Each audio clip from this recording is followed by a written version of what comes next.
Hello students, as we are doing our block number 6, rights and duties. Have you completed your volume sheets of this chapter? Very good. I hope that you have learned all the fundamental rights and duties. Now students, in this video, we are going to revise and summarize all the important points that we have learned in this chapter.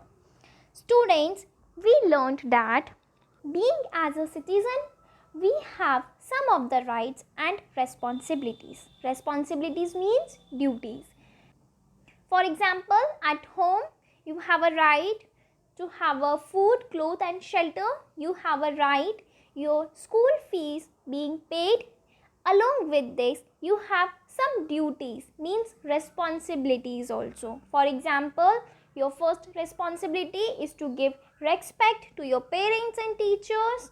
You have to pay attention towards your studies. You have to care your belongings. Yes, these are your rights and responsibilities, means duties. Same like this, students, we have some rights from our country, India, and we have some responsibilities, means duties towards our country. Yes, all the rights and duties are given in the Constitution. What is Constitution? Students, after the independence, our government make a set of rules based on which government run. This set of rules is called Constitution of India. Okay, all these rules are in the form of a book and the name of the book is Constitution of India. And in this Constitution, some of the rights and duties are given. Now, we will firstly revise about the rights. The rights that we have from our country, from the Constitution, are called fundamental rights. Fundamental means basic, and rights are the things that we are free to do. Okay, now here 5 fundamental rights are given. The first is right to equality. Equality means equal. It means that all the rules and regulation of the country are same for every citizen. There is no discrimination, means there is no difference in caste, religion and gender. Here you can see the name is right to equality, means all the members are equal. Everyone is equal. Okay. Second is right to freedom. Here the freedom means every Indian is free to speak, to express their views, and we are free to go anywhere where we want and we are free to move from one place to another place in India. We are also free to become a teacher, doctor, shopkeeper, whatever we want to be in our future. Okay? But we just need to remember that it doesn't harm anyone. For example, according to this point, right to freedom, we are free wherever we can go. But it doesn't mean that we can go in anybody's house. We are free to become whatever we want to be. For example, teacher, doctor. But it doesn't mean that you will become a robber or a thief. Yes? Another example, we need to remember we have right or we are free to speak. It doesn't mean that you will hurt someone or it doesn't mean that you will use bad words. Okay? I hope it is pretty clear. Now, third point is right to freedom of religion. Freedom of religion means in India there are many religions such as Hindu, Muslim, Jain, Christians, Sikh, and Indians have freedom to follow any religion. Yes, they can follow any god, means they can worship any god. No one will stop them. Okay, students? So here freedom of religion means we are free to follow any religion. Next point is right against exploitation. Students, according to this point, we cannot force anyone to work. We cannot make children to work in factories or other places. You must hear about the word child labor, which is totally banned in India. Students, in India, we cannot force anyone to work for long hours or work under unhealthy conditions. Therefore, this right protects people being exploited. That's why we call this right against exploitation. Okay? Next point is right to take help from court if somebody stops us. Students, we can take the help of the court if anyone stops us from using our fundamental rights.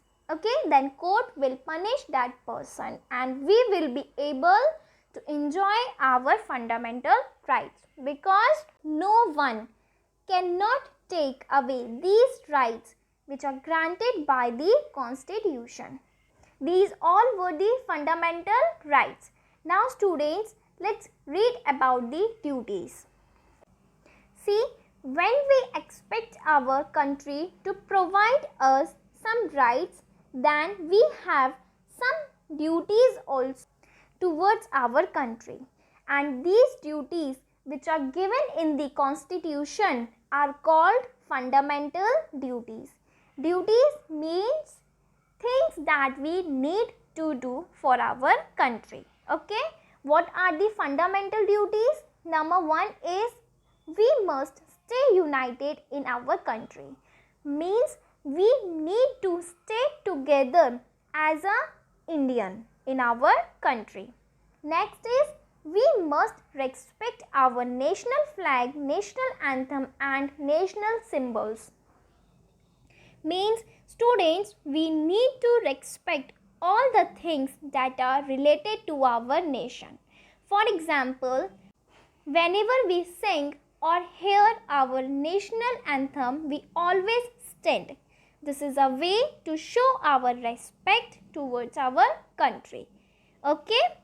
Next is we must remember the people who fought for our country. Students, we should never forget the sacrifice that the people has done for our country. For example, our soldiers. For example, our freedom fighters like Bhagat Singh, Chandrasekhar Azad, Rani Lakshmibai. These all are the real diamonds of our country. We should never forget their sacrifice. Yes? Next point is we must respect girls and women. Students, we need to remember that we should always respect girls and women. Yes? Next is we must protect our country. Means we must protect our country whenever it needed. For example, in times of war. We must protect our wildlife and our environment. And most important, we must protect our public transports and historical buildings from any damage. Okay? And the last is we must obey our Constitution. Students, all the rules and regulations are given in the Constitution. Being as a citizen of India, it is our duty to follow all the rules that are given in the Constitution. Okay? So these all were the fundamental duties. Now students, in addition to the fundamental rights, children have some more rights.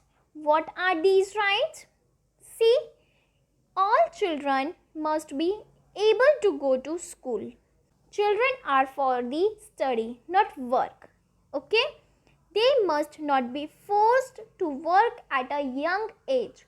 They must get good food to be healthy. They must be able to live in secure places to be safe from danger. And they should get correct treatment and medicine from doctor. These are the rights that all children must have. It is the duty of the family and parents of the children to help them enjoying these rights. Okay? Now students, some of the children don't have enough money to enjoy their rights. So in this case, there are many organizations that look after needy children. Some children don't have anyone to help them enjoying their rights. In this case, it is our duty too to show our love, support and care for children who have no one to look after them. Yes, so these all were the rights of a child. I hope all the rights you have understood very nicely. So what we learned in this chapter? Fundamental rights, fundamental duties and the rights of a child. Now students, your homework is you have to read this block again and learn all the fundamental rights and duties. Okay? If you have any doubt, then you can ask me. Thank you and have a nice day.